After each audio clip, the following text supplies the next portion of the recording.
John Kennedy secretly walks into his own restaurant, stops cold when he hears a server crying. John Kennedy slipped through the heavy glass doors of Lux, his upscale New York restaurant, with the practiced ease of someone who knew how to go unnoticed.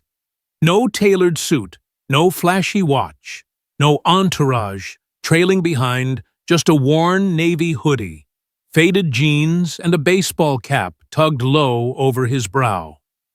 To the swirling crowd of diners, he was just another guy, maybe a tourist or a local grabbing a late bite. But John wasn't here for the food. He was here for the truth. Lux wasn't just a business to him. It was a vision he'd poured years into perfecting a high-end yet approachable haven where Manhattan's elite could clink glasses with everyday folks over plates of perfectly seared ribeyes, lobster ravioli, drizzled with truffle oil, and glasses of aged Bordeaux. He'd obsessed over every detail, from the hand-stitched leather menus to the ambient chandeliers that cast a warm golden glow across the dining room. He'd scoured the city for chefs who could balance creativity with consistency, hired sommeliers who could charm even the snootiest critics, and trained staff to make every guest feel like they belonged. But John knew better than to trust the polished surface. A restaurant's heart didn't beat in its 5-star reviews or its profit margins. It pulsed in the quiet corners, the hurried whispers in the walk-in cooler, the exhausted sighs of servers collapsing onto break-room chairs after a 12-hour shift, the unspoken tensions that simmered behind the scenes. That's why every few months he slipped into one of his locations unannounced.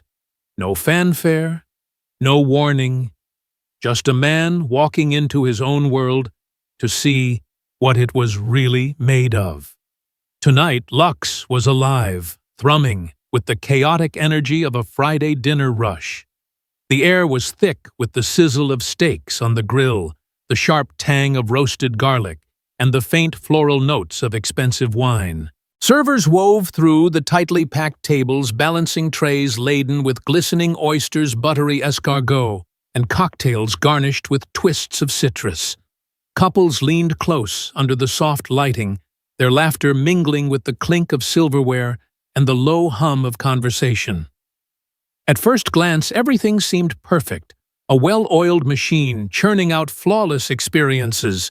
But John's eyes were sharper than most, honed by years navigating high-stakes industries where facades hid ugly truths. He noticed the small things: a server's smile that didn't reach her eyes, a busboy's hurried glance toward the back of the room, a hostess who flinched when a certain voice called her name. Something was off, a subtle discord in the rhythm of the place, and he wasn't leaving until he figured out what it was. He made his way toward the bar, his steps casual but deliberate, his senses tuned to every detail. The polished mahogany counter gleamed under the pendant lights.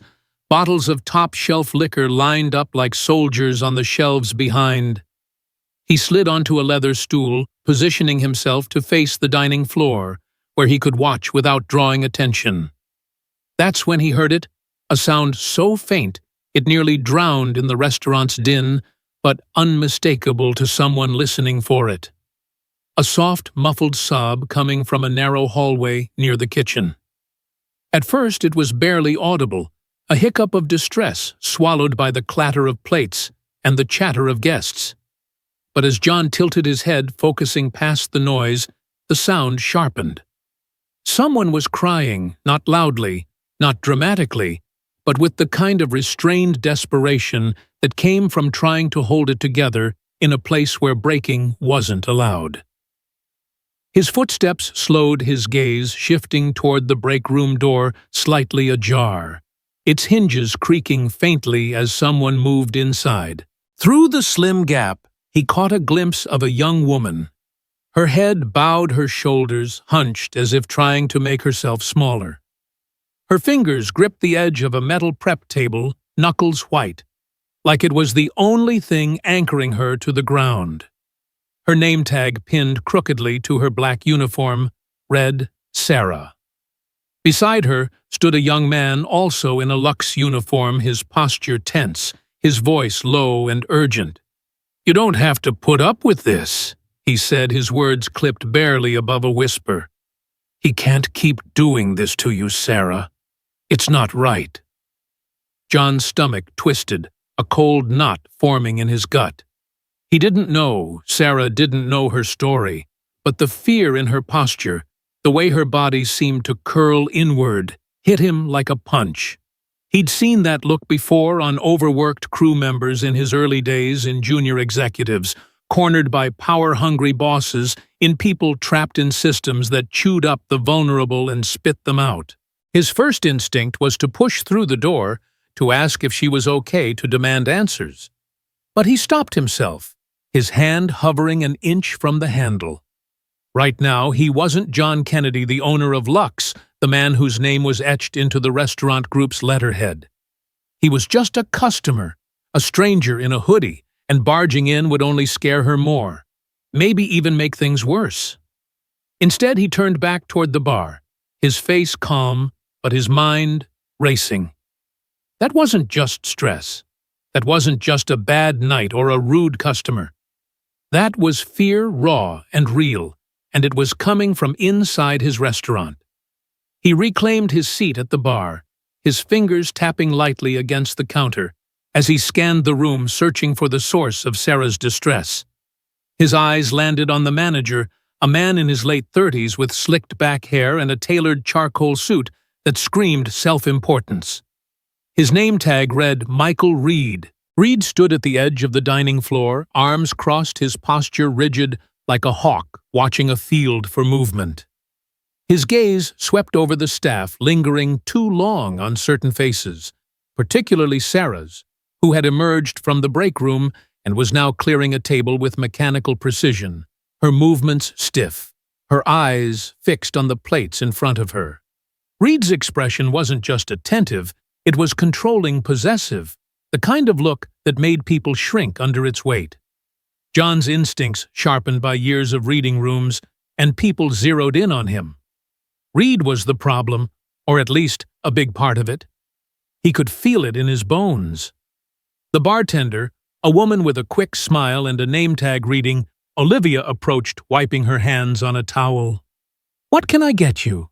she asked, her voice bright, but tinged with the fatigue of a long shift. "Just a water for now," John said, offering a polite nod, his eyes still tracking Reed's movements. As Olivia turned to grab a glass, he leaned forward slightly, keeping his tone casual. "Busy night, huh? Always is on Fridays," she replied, setting the water in front of him. Her smile was practiced, but her eyes flicked toward Reed, then back to John, a fleeting shadow crossing her face. John caught it, the briefest crack in her composure. "Your manager seems intense," he said, testing the waters, his voice low enough to keep the conversation private.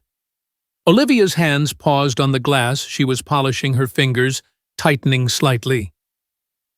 "Yeah, he's particular," she said, choosing her words with care, then busied herself with another task, her movements a little too quick. That hesitation, that careful sidestep, was all John needed to confirm his suspicions. Something was wrong, and Olivia knew it even if she wasn't ready to say it out loud. He sipped his water, his gaze drifting back to Sarah, who was now taking an order from a couple at a corner table. Her smile was forced, her pen trembling slightly as she scribbled on her notepad. The young man from the break room, his name tag read, Ethan, passed by her, carrying a tray of empty glasses. He gave her a quick, concerned glance, his jaw tight, his shoulders hunched, like he was carrying more than just dishes. John knew an opening when he saw one. He stood, slipping the pen he'd been fidgeting with into his pocket, and made his way toward the server station near the back of the restaurant where Ethan was stacking plates, with a focus that felt more like avoidance than efficiency. "Hey, man," John said, keeping his tone light, his hands in his pockets to seem non-threatening. "Got a pen I could borrow?" Ethan looked up, startled, his eyes narrowing for a split second before he registered John as just another customer. "Oh yeah, sure," he said, grabbing one from the counter and handing it over, his movements jerky. John took the pen, but didn't walk away. He leaned slightly against the station, glancing at Ethan's name tag, then meeting his eyes. "Ethan Wright. I couldn't help but notice your friend seems upset." Ethan froze his grip on the stack of plates, tightening until his knuckles paled. "She's fine," he said, the words coming out too fast, too defensive. John tilted his head, his expression soft, but unyielding. "She doesn't look fine." Ethan swallowed hard, his eyes darting toward Reed, who was now talking to a hostess near the entrance, his hand resting on her shoulder a little too long. After a long pause, Ethan exhaled, his voice dropping to a whisper barely audible over the hum of the restaurant. "She's not. It's complicated." John leaned in just enough to keep the conversation private, his posture relaxed, but his gaze steady. "Complicated? How?" Ethan hesitated, his fingers fidgeting with the edge of his apron, his eyes flicking back to Reed, then to the floor, then to John, as if weighing whether this stranger could be trusted. "It's not my place to say," he finally muttered, his voice heavy with frustration. "She's just under a lot of pressure." John studied him, reading the tension in his jaw, the way his hands couldn't stay still, the way his eyes kept checking for Reed's position. Ethan wanted to talk, he was desperate to, but fear was holding him back. John lowered his voice further, his tone calm but firm. "Pressure from who?" "A customer." Ethan's eyes shot to Reed again, lingering for a fraction of a second before dropping to the plates in front of him. "No," he said, his voice barely a breath. It's not a customer." That was enough. John didn't need a full confession to piece it together. He'd seen this pattern before: managers who turned their authority into a weapon, singling out the vulnerable, making them feel like they had no choice but to comply. His jaw tightened, but he kept his face neutral, clapping Ethan lightly on the shoulder. "Thanks, man," he said, his voice warm but weighted. "Keep an eye on her." "Yeah." Ethan nodded, his expression a mix of relief and anxiety as John stepped away, slipping the pen into his pocket. His mind was racing, connections, forming questions, piling up. Sarah's fear, Ethan's hesitation, Reed's controlling presence, it all pointed to something rotten at the core of Lux.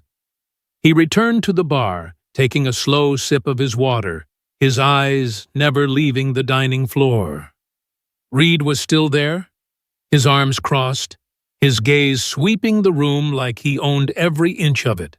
Sarah moved through her tasks, her face a mask of professionalism, but John could see the cracks, the way her hands shook when Reed passed by, the way her shoulders tensed when he called her name. Olivia behind the bar kept her head down, her movements mechanical, as if she'd learned to make herself invisible. Ethan, stacking plates, stole glances at Sarah, his worry palpable. John's grip on his glass tightened, the cold condensation grounding him as his thoughts churned. This wasn't just a bad manager or a rough shift. This was a predator, thriving in his restaurant, exploiting the people John had promised to protect when he built this place. He'd seen it before in other industries, in other corners of his life. People in power who fed on the powerlessness of others, who twisted systems to shield themselves. But not here. Not in his house. He leaned back, his posture casual, but his mind was made up. He wasn't leaving Lux tonight, or any night until he knew exactly what was happening. He'd come here looking for the truth, and now that he'd glimpsed it, there was no turning away. Something was rotting in his restaurant, and he was going to rip it out by the roots, no matter what it took. He set his glass down, the faint clink lost in the noise of the dining room, and settled in to watch, to listen, to wait for the moment when the mask would slip and the real Lux would show itself.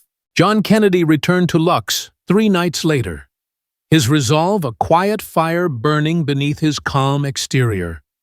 The restaurant was still a whirlwind of controlled chaos. Diners laughing over candlelit tables, the clink of wine glasses mingling with the sizzle of steaks from the open kitchen, the air heavy with the rich scents of thyme and caramelized onions. But John wasn't here to admire the ambiance he'd built. He was here to dismantle a poison that had taken root in his restaurant. Tucked inside his jacket pocket was a small digital recorder, its weight a reminder of the evidence he needed to gather. He'd seen enough on his last visit to know that Michael Reed, the slick-haired manager with a smile that never reached his eyes, was at the heart of Sarah's fear. But suspicion wasn't enough. John needed proof, something undeniable, that would expose Reed's abuse of power and protect Sarah and anyone else trapped under his control. He slipped into the bar area, choosing a stool that gave him a clear view of the dining floor. His hoodie and jeans blended seamlessly with the casual Friday crowd, his baseball cap pulled low to avoid recognition. He ordered a soda, the fizz of the drink grounding him as he scanned the room. Sarah was working a section near the windows, her movements precise, but her face drawn like someone carrying a weight she couldn't set down. Ethan, the server who'd hinted at Reed's behavior, was refilling water glasses, his eyes darting to Sarah every few moments, his worry palpable. And Reed, as always, stood like a sentinel at the edge of the floor, his tailored suit immaculate, his posture radiating authority. His gaze lingered on Sarah too long, a predator sizing up prey, and John's fingers tightened around his glass. He needed to move carefully, too direct, and Reed would cover his tracks. Too slow, and Sarah might break under the pressure. His first step was to broaden his perspective to hear from someone outside Sarah and Ethan's immediate orbit. He turned to the bartender Olivia, who was shaking a cocktail with practiced ease, her dark hair pulled into a tight bun. She'd been guarded last time, but her hesitation had betrayed that she knew more than she'd let on. "Long night," John asked, his tone light, offering a half-smile to put her at ease. Olivia glanced up, her eyes flickering with recognition from his previous visit. "They're all long," she said, pouring the cocktail into a chilled martini glass. "You back for the food or just the vibe?" "Bit of both," John said, leaning slightly closer, his voice low. "Place has a good energy, but it seems intense behind the scenes. Your boss run a tight ship." Olivia's hands paused, her fingers brushing the edge of the shaker. She looked at him, weighing his words, then glanced toward Reed, who was now chastising a busboy for a smudge on a glass. "Tight's one way to put it," she said, her voice careful. "He's got his way of doing things." John sipped his soda, keeping his expression neutral. "That ever cause problems for the staff?" Olivia's jaw tightened, a subtle shift, but John caught it. She wiped the counter, her movements deliberate, as if buying time to choose her words. "Some people get it worse than others," she said finally, her voice barely above a whisper. "He's harder on certain folks." "Folks like Sarah?" John asked, his tone soft but direct. Olivia's eyes widened, her hands freezing on the towel. She didn't speak for a moment, her gaze flicking to Sarah, who was scribbling an order with a forced smile. "She's got it rough," Olivia admitted, her voice low. "He's always on her late shifts, extra tasks. It's not just work. It's personal." John's pulse quickened, but he kept his face impassive. Personal, how Olivia hesitated, her fingers twisting the towel. "He makes her stay after hours alone. Says it's for training, but we all know it's not. She's scared to say no. Jobs like this, they're hard to replace." That was the crack John needed. He nodded, his voice warm but steady. "Thanks for being honest, Olivia. That's not easy." She gave a tight nod, her eyes starting to read again before she turned to another customer. John leaned back, his mind racing. Olivia's words confirmed what Ethan had hinted. Reed wasn't just a tough boss. He was a manipulator, targeting Sarah's vulnerability, using her fear of unemployment to control her. But John needed more than whispers. He needed something Reed couldn't deny. He waited until Sarah stepped into the hallway near the break room, likely to catch her breath. Ethan was nearby, stacking trays at the server station, his movements tense. John activated the recorder in his pocket, its tiny red light hidden beneath his jacket, and approached, keeping his steps casual. "Hey, Sarah," he said softly, stopping a few feet away to avoid crowding her. "You holding up okay?" Sarah flinched, her eyes snapping to his face, then to the door, as if expecting Reed to appear. "I'm fine," she said, her voice brittle, her hands clutching a tray like a shield. "Just busy." John glanced at Ethan, who was watching from the station, his expression a mix of concern and caution. "I overheard you the other night," John said, his tone gentle but firm. "In the break room. Sounds like someone's making things hard for you." Sarah's face paled, her fingers trembling against the tray. "It's nothing," she whispered, but her eyes glistened, betraying her. Ethan stepped closer, his voice low. "She doesn't deserve this," he said, his eyes flicking toward the dining area where Reed stood. He's crossing lines." John nodded, the recorder capturing every word. "What's he doing?" Sarah, her breath hitched, tears welling up. "I can't say," she said, her voice breaking. "If I do, I'm out of a job. I need this, my rent, my bills." She trailed off, her shoulders slumping. "You won't lose your job," John said, his voice steady, his eyes locked on hers. "I promise you that." Sarah frowned, confusion mixing with fear. "Why do you care? Who are you?"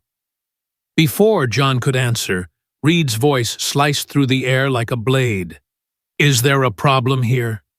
He stood at the entrance to the hallway, his smile tight, his eyes sharp with suspicion, his suit jacket unbuttoned as if he'd rushed over. John turned, stepping slightly in front of Sarah, his posture relaxed, but his presence unyielding. "Just talking?" he said, meeting Reed's gaze. "She's doing great work." Reed's eyes narrowed, his gaze flicking to Sarah, who shrank under it. "She's got tables to manage," he said, his tone clipped.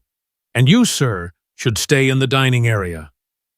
John held his ground, his voice calm but edged.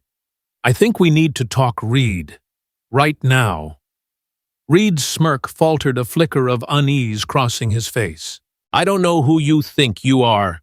"I'm the guy who owns this place," John said, pulling out his wallet and flashing his executive credentials for Lux Restaurant Group. The air froze. Sarah gasped, her tray slipping slightly in her hands. Ethan's jaw dropped, his eyes wide. Reed's face drained of color, his confident facade crumbling like ash. "Sir, Reed stammered, his hands twitching at his sides. "Your office," John said, his voice like steel, leaving no room for argument. "Now!" Reed swallowed hard, his eyes darting to Sarah, then Ethan, as if searching for an escape. Finding none, he turned stiffly, leading the way to the small office at the back of the restaurant. John followed his steps, measured the recorder still running in his pocket. Inside, Reed tried to regain control, forcing a chuckle as he sat behind his desk. "Mr. Kennedy, I assure you this is a misunderstanding."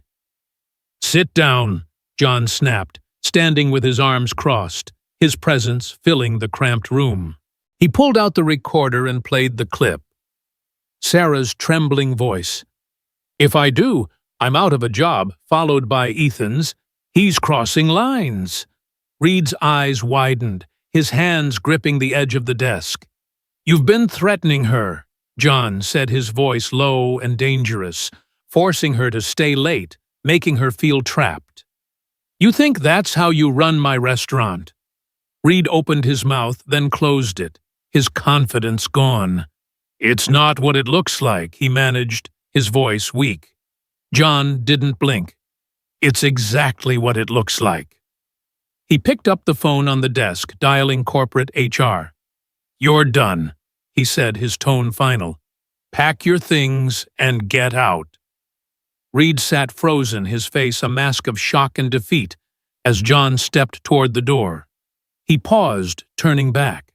"And if I hear you've tried this anywhere else, I'll make sure the industry knows exactly who you are." Back in the dining area, the staff had gathered, drawn by the sudden shift in the air. Sarah stood near Ethan, her hands still trembling, but her eyes wide with disbelief. John looked at her, his voice softening. "He's gone. You're safe now." Sarah's shoulders sagged, a shaky breath escaping her lips. Ethan put a hand on her arm, his own relief visible. Olivia, behind the bar, watched with a mix of awe and caution.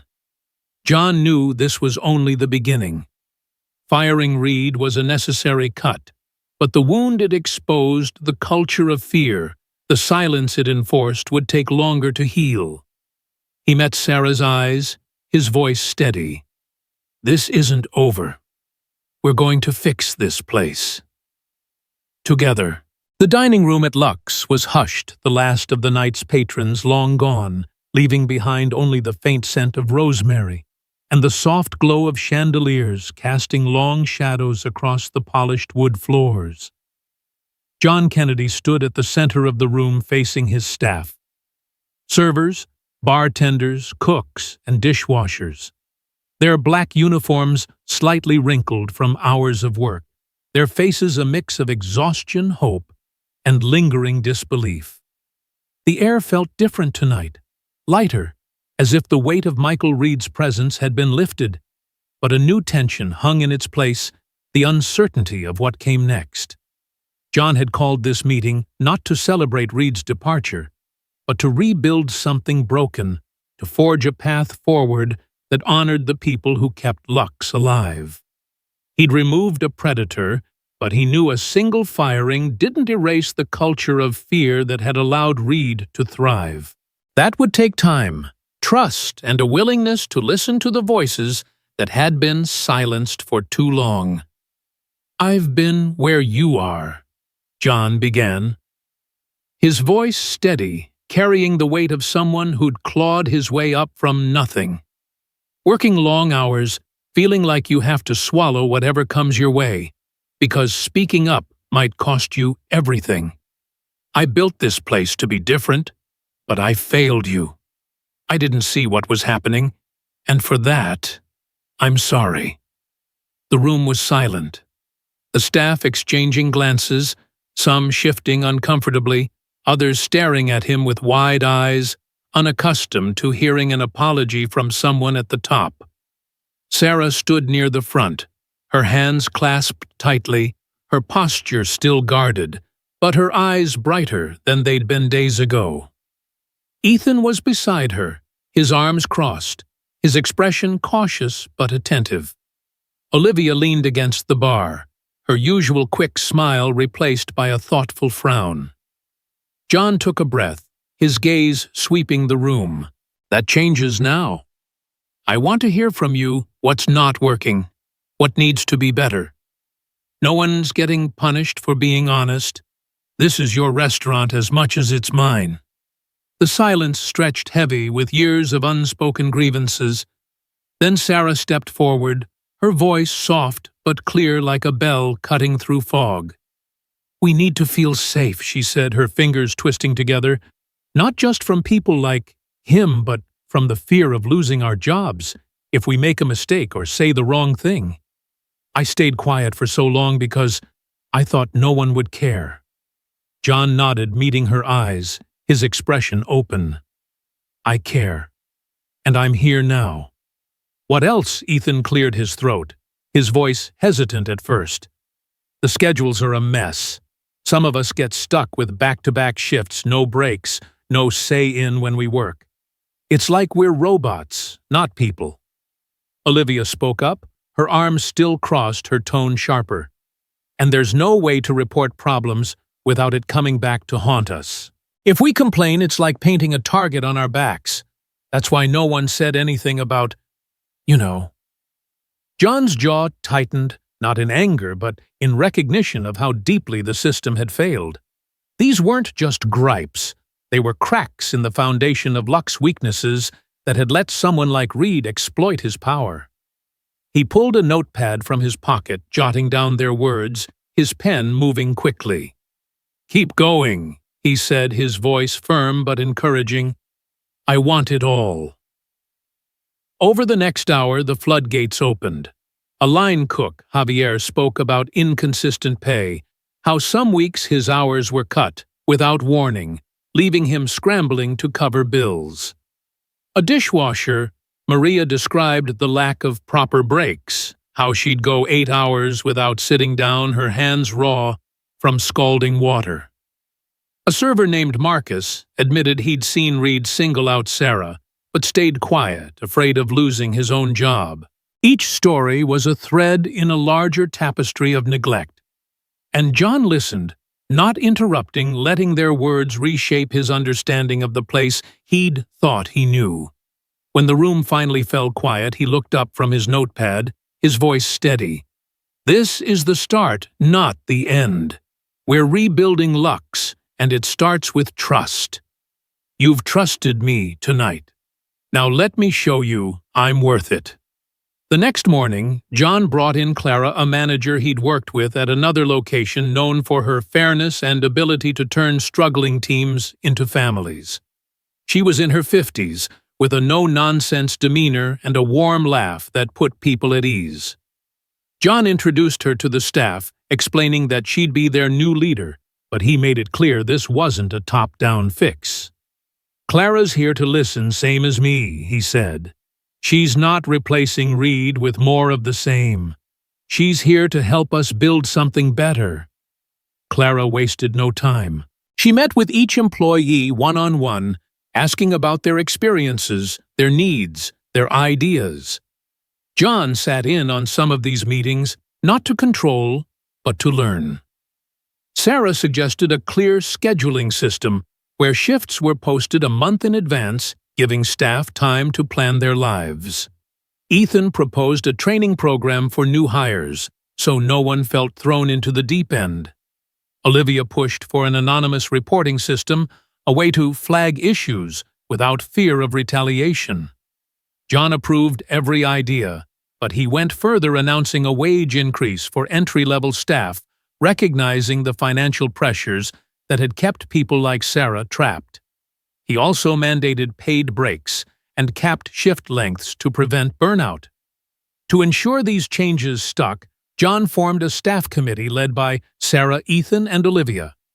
They'd meet weekly with Clara to review policies, suggest improvements, and keep the lines of communication open. At first, Sarah was hesitant, unsure if she could handle the responsibility, but John pulled her aside after a meeting. "You've already been stronger than most," he told her, his voice quiet but firm. "You spoke up when it was hardest. This is just the next step." She nodded, a flicker of confidence in her eyes, and took on the role. Over the next few weeks, Lux began to transform. The dining room still buzzed with the same energy, plates of roasted duck and glasses of Pinot Noir flowing to tables, but the staff moved with a new ease.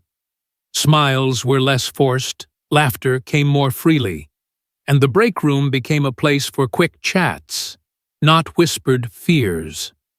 John made a point to be present, not as the untouchable owner, but as a fixture, helping bus tables during rushes, chatting with cooks about their recipes, learning the names of every dishwasher. He wanted the staff to see him as human, not a distant figure who only cared about numbers. One evening, John organized a special event at Lux, a staff appreciation night that doubled as a community gathering. The dining room was rearranged with long communal tables covered in white linens and flickering candles. Staff were the guests of honor, their families invited to join, while regular customers filled the remaining seats, eager to support the restaurant's new chapter. The menu was simple but heartfelt family-style platters of braised short ribs, creamy polenta, and roasted vegetables paired with wines John had chosen himself. Halfway through the night, Sarah stood at a small podium, her hands steady, her voice clear. She didn't mention Reed or the details of her ordeal, but she spoke about her journey. "This place was my lifeline, even when it felt like a cage," she said, her eyes scanning the crowd. "Now it's becoming something more, a place where we're seen, where we matter. I want that for everyone who walks through these doors."